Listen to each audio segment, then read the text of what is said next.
the scares continue, because on today's spooky spot, we're going to be having a look at Ghostbusters Minimates Box Set Series 1. Yes, Box Set Series 1 of Minimates. This definitely was going to be one thing I wanted to wait and do a review of for Halloween, because as many of you hopefully know, I'm a huge fan of Minimates. I'm a considerably huge fan of Ghostbusters, and the fact that you can throw both of them together and you've got Halloween not a couple of weeks later, actually, a couple of weeks from now, really. I figured it was a good time to review these guys. Before we actually get these opened up and have a look at the actual Minimates themselves, I'll give you just a showing of the package here. One thing that's really cool is, I don't know if you can make this out, but you can probably make out that there's a little bit of, yeah, there we go, packing peanut debris there. But you can hopefully make out that the Ghostbuster ghost up at the top there is actually a Minimate. I think that's pretty cool. So cool, in fact, I'd actually love to see that come out as a Minimate. So if there's anybody listening out there that, like Diamond Select, is it Diamond Select? Diamond Select, guys, come on. Give us the Ghostbuster Ghost Sign Minimate. I think that'd be pretty cool. That's actually down there below as well. I don't know why I showed you up there when the larger one was down there, but needless to say. On the side, shows all the characters from this set. So there's Peter Venkman, there's Egon Spengler, there's Dana Barrett, and there's Tully. And then on the back, you get the characters here, 4 different characters. And as well, they give you a really nice poster. This is a recreation poster of the Ghostbusters actual movie poster, but as you can see, they've done it in a Minimate style. So you've got the 3 Minimates. Very nice. And then it says, "Are you troubled by strange noises in the middle of the night? Do you experience feelings of dread in your basement or attic? Have you or your family ever seen a spook, specter, or ghost? Well, you know who you need to call. It's not Diamond Select, guys, but you know who you need to call. But it includes proton packs, neutron wands, PKA meter, and removable parts to transform Louie into the terrifying Gozer dog, or Terror Dog." There you go. 25 years. Can you actually believe 25 years Ghostbusters has been around? I think that's quite a landmark, actually. But what we're going to do is we're going to open these guys up. Ooh, I'm excited. We're going to open these guys up, and we're going to get a closer look at the Minimates Box Set Series 1. So stay tuned, guys. Woo! So here we have the Minimates out of their box. Quite a spectacular set. I have one gripe with the entire set, but I'll get into that in a second. What we're going to do is we'll look at the individual Minimates first, and we'll start with Dana, because Dana cannot stand. In fact, actually, none of these figures stand very well on this spooky set of mine. So I've had the fellas sit down. They've got, I guess they have their lunch. They're going to have the lunch before they bust some ghosts. But we'll have a look at Dana first.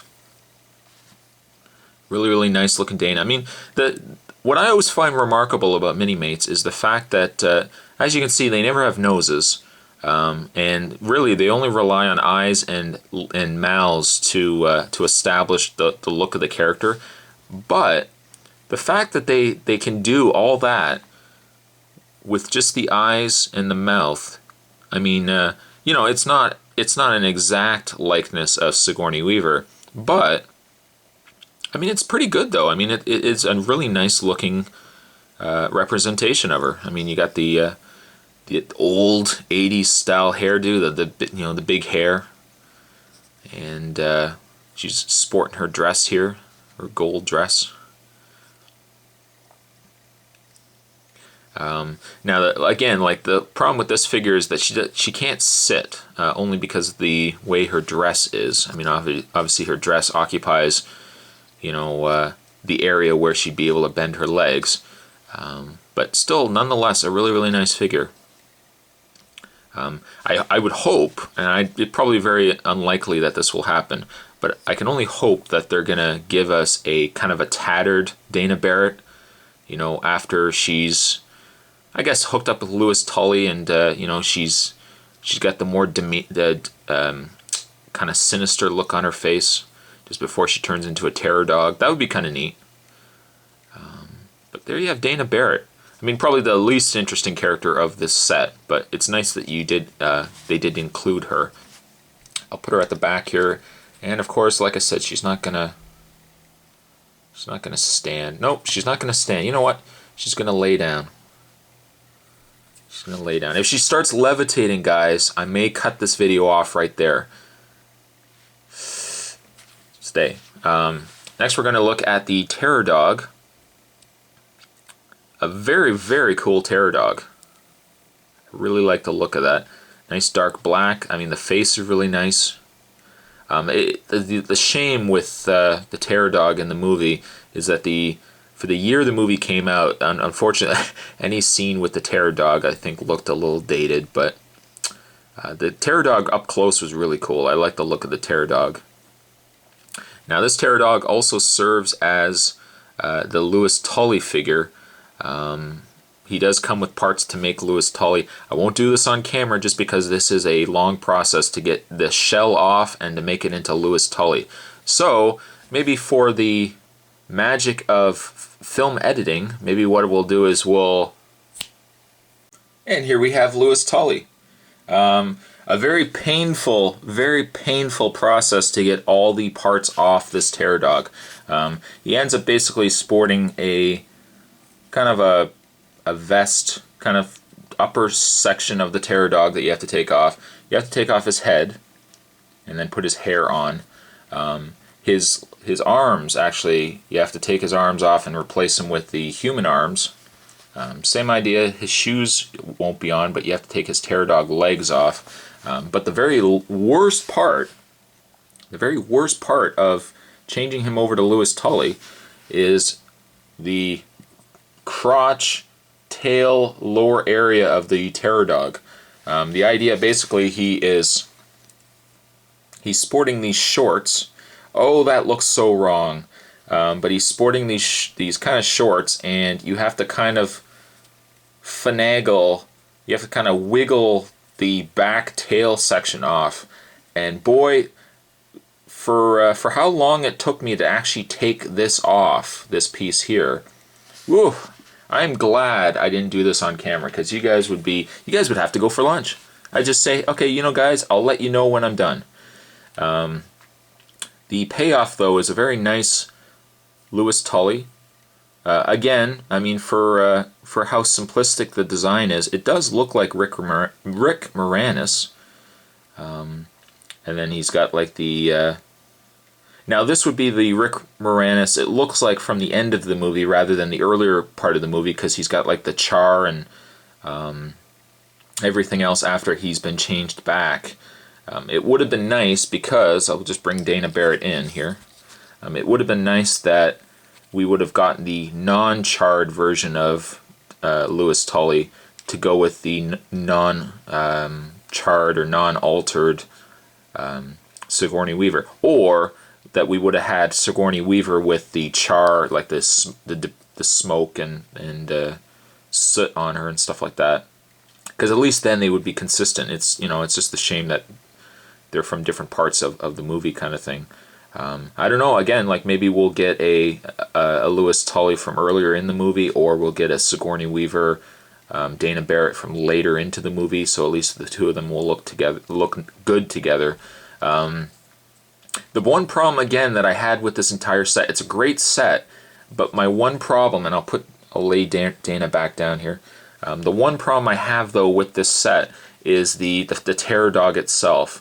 The way they've done it is the fact that, you know, you have these Terror Dog parts, and so, I mean, at any given point, you can really only have it as either Louis Tully, or you can have it as the Terror Dog. And I mean, the Terror Dog can go on any of the other figures as well.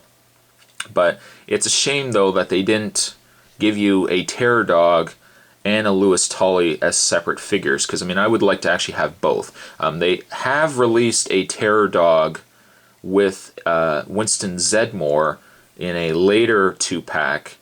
I think honestly for this set, if it's going to be the first box set, I think what I would have done is I would have thrown a Lewis Tully, a Dana Barrett, 2 Terror Dogs, and Gozer the Gazarian. Then it would have, I mean, then you would have completed the set. You would have had all the figures. You had the 2 Terror Dogs, everything else, and then I would have released the Ghostbusters later. I mean, that way, again, you don't have to interchange these parts, because it's very unlikely I'm going to change these back. For how much hassle I had to get the parts off Lewis Tully, I'm just going to avoid not doing it in the future, and I'm just going to keep Lewis as is. So I'm afraid, as it stands, I'm going to have just parts of a Terror Dog. But there you have Lewis Tully. A very, very nice looking Lewis Tully, though. Very, very, very nice. We'll put him down. Maybe we'll put him with Dana. There we go. Looking then at Bill Murray here, Peter Venkman. Very nice Peter Venkman. I mean, they've spared no detail. I mean, they've included everything with this figure, even in the sense that if you notice in the movie, Peter Venkman's pants, unlike the other Ghostbusters, all their pants were tucked into their boots. Peter Venkman never tucked his pants in, and they've even done that on this. Whoop! Oh, Peter! I dropped Peter Venkman. There we go.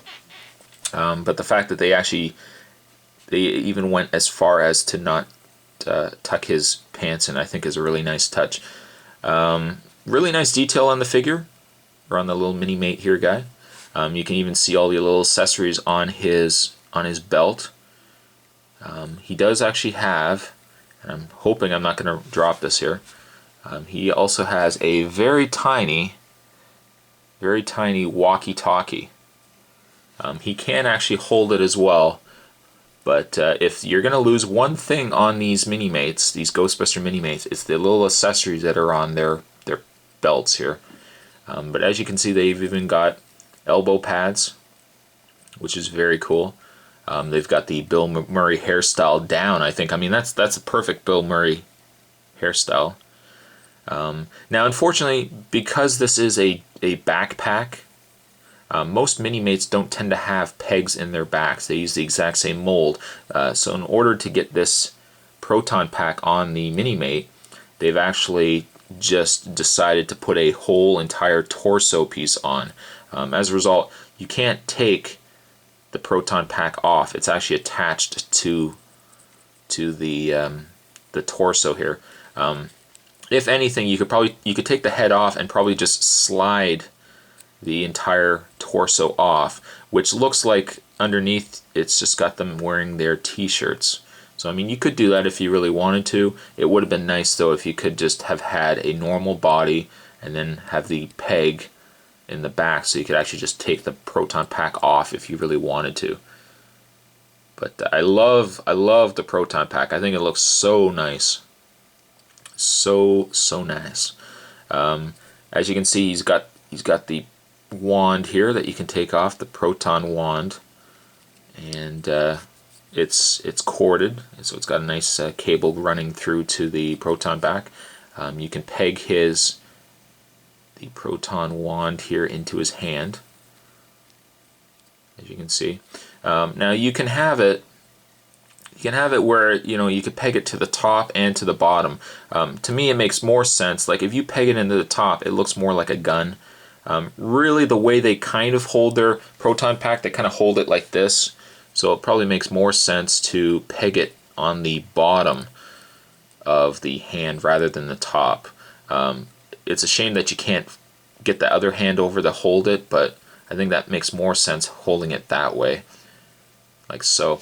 Both Egon and Peter here also have proton streams that you can attach. There's a little hole at the bottom here. You can actually peg them onto the wand here. Oops. And you can actually have them firing their protons at ghosts. If you want to... look, Lewis He's out cold. But you can actually have him firing his proton pack, or his proton wand. So that is very cool. And there you have Peter. Very good likeness, again, of Bill Murray, very similar to the other Minimates. I mean, they've done a great job on the detailing. There's a long video. We'll put down Peter here for a second. And finally, we'll look at Egon. Egon!